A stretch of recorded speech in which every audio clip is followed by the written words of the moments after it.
Hello all, Sam Arano here with a special Q&A commemorating 10 years to the day since I first arrived in Israel. Not since I've lived in Israel, I've only lived here for 4 years, but 10 years ago was when I first set foot. First set foot on a continent that wasn't North America. And in honor of that, I'm holding a Q&A answering questions submitted by you, the viewers, the patrons, my personal acquaintances, my family, about the book and about travel in Israel generally. The book, in case you're wondering, An Armada of Cats Travels in Israel, came out 2 years ago. You can find it in the description for this video. Liat Fruman asks, how did you decide which locations to go to in Israel? I used the route of my original birthright trip as a jumping off point.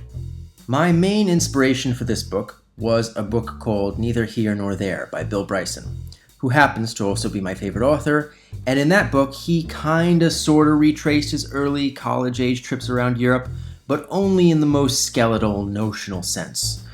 So I visited most, but not all of the places from that first trip, and added on a whole bunch of places that I had already wanted to see.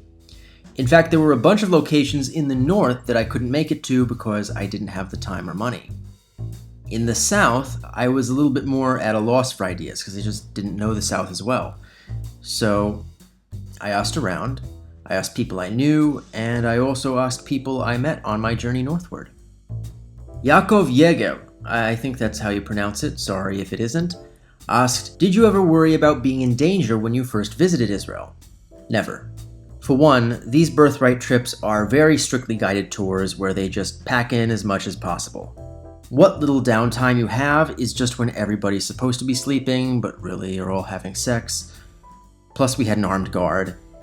Generally speaking though, in life, I've never felt, well, other than a few weeks ago, I've never felt a great sense of danger in Israel, at least compared to America. I think part of that is that it literally is less dangerous in Israel, by almost every metric. But I also think part of it is that it's just such a small country where cities are so densely packed and where even rural areas are fairly densely populated, you're basically never alone, and that just feels safer. Jakub asks, have you visited Gaza and the West Bank? How was it if you did? Technically speaking, the best kind of speaking, I visit the West Bank every time I take a train between Tel Aviv and Jerusalem, because the Latrun Salient is technically part of the West Bank, though you'd never know it to be there.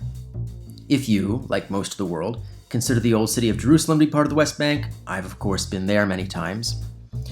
You can even see me being there in some videos on this very channel. So there are a few layers to this question. Have I ever been to a West Bank settlement? Yes, once.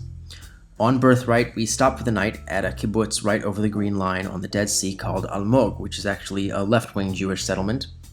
But other than that, I have never been to a settlement intentionally. Part of it is that I don't want to invite the controversy. I myself am against the occupation. But the main part of it is I don't really have a reason to go to those places. These are mostly newly built bedroom communities, basically, where people go to live either because it's cheap or for religious reasons. They're not places of any cultural or historical interest. And the places there that are of interest are not accessible to me. Now, because you mentioned Gaza, I suspect you want to know if I've been to the territories of the Palestinian Authority. The short answer is that I literally can't go to those places. Unless you work for the government, or you're a journalist, or work with some kind of NGO, Israel will not allow its citizens to cross into PA jurisdiction. And that's the West Bank. For Gaza, if I somehow snuck in there, best case scenario, I would spend the next decade of my life as a hostage. Lady Lithium asks, what was your favorite part of Israel to visit?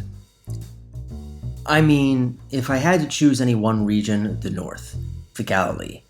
My heart is in the north, I just feel this deep in my genes sense of belonging there, and I felt it the first time I ever visited this country. If convenience and friends were no object, I would be living there now, 100%.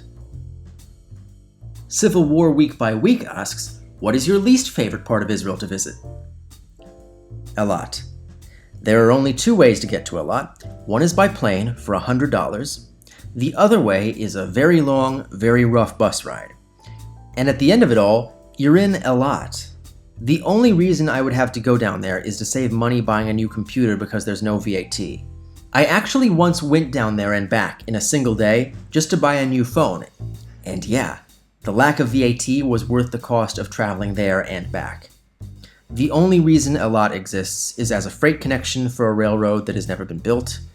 I have no idea why people take vacations there. Mike Oxmall asks, have you noticed regional cultural differences on your travels of Israel? Israel, modern Israel, doesn't break down along regional lines the way most other countries do. This is less true if you're Arab, or if you can trace your ancestry from the old Yishuv, in which case there's very strong allegiances to your city, like you might find in Italy. But overall, Israel culturally breaks down into Tel Aviv, Jerusalem, and everywhere else. Because the Zionist movement really was many different organizations, mostly secular but some religious, mostly left-wing but some right-wing, people from all different countries, Poland, Morocco, Yemen, Greece. And each of these different organizations established communities all over the country. So individual communities could be radically different from each other culturally, even across a small area. But at the same time, the whole country is like that. Overall, I would say that the north is more diverse because it's more Arab, you've got Druze, you've got Circassians, but it also has all the same kinds of people that live everywhere else. Apart from that, you've got Tel Aviv, which is, the financial capital, the cultural capital. Literally almost half of Israel's GDP is just the city of Tel Aviv, even though it only has like 5% of the population.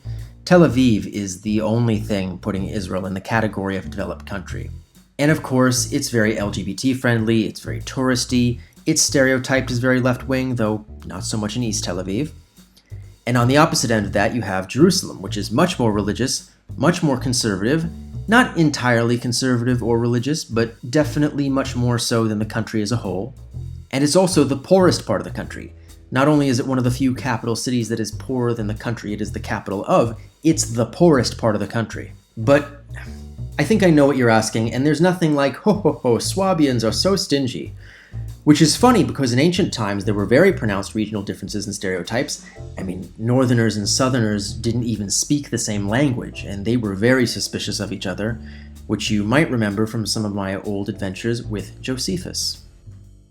Arman Mahmoud asks, what was part of the journey that you would like to see again? The Israel Museum. In the book, I decided in Jerusalem that I would dedicate a full day to doing Yad Vashem in the morning and then the Israel Museum in the afternoon. That was a mistake. The Israel Museum deserves a day unto itself.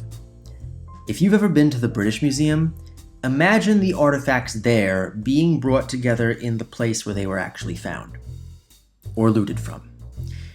And what you find in the way it's laid out is this epic, millennia-long story of this culture, of this land, that the Jewish story is only the small part of this story that happened to be written down. That there's so much more to it that only exists in these objects back to the Stone Age, and how it was so much of a place with our neighbors, especially Egypt in the Bronze Age. It was really an unexpectedly moving experience. No tour group I know of will ever take you there, but if you find yourself in Israel, I think it's as essential as the Western Wall or Yad Vashem. Sam Just asks, why does Israel have so many cats? There are differing thoughts on this, and at least one of them is wrong. It has often been said that the cats were introduced by the British in the 1920s to deal with the rat problem, which I don't buy for a second, because cats, specifically the common house cat Felis sylvestris libica, is endemic to West Asia and North Africa. And you can find them all over the Mediterranean, like they're famous in Rome and Istanbul. So, and I say this in the book, the reason Israel has so many cats is because that's where they're from. And finally, Pam Arano asks, what's the real cost of living in Israel? No Israeli will ever believe me when I say this, but it's cheaper. With the caveat that I am from California, it is cheaper for me to live in the most expensive region of Israel than in the cheapest neighborhood in LA. Excluding Hollywood, of course, because nobody wants to live in Hollywood. And it's true, that's just the rent. And yeah, it's a lot more expensive to have a car in Israel. There's a huge car tax, more expensive insurance, more expensive gas. But you don't need a car here. I didn't even need a car for location shoots here, which is why I needed one in LA. Here, they sent cars for me. So that's actually money saved. Plus, public transportation is really cheap, and it goes everywhere in the country, even rural areas. And there's one transit pass that works for the whole country, on every system. And that's not even considering healthcare because, America.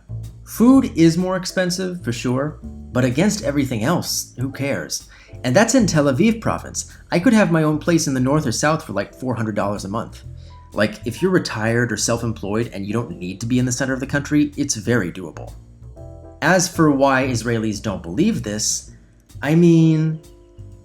for most Israelis, their baseline understanding of American culture comes from watching TV. And the US is kind of weird in that the way typical American families are depicted on TV is way richer than in real life. Other countries' media generally doesn't do that, so there's an assumption that hey, Friends must be a totally accurate depiction of life in New York, why wouldn't it be? So in conclusion, there are no cats in America, and the streets are paved with cheese.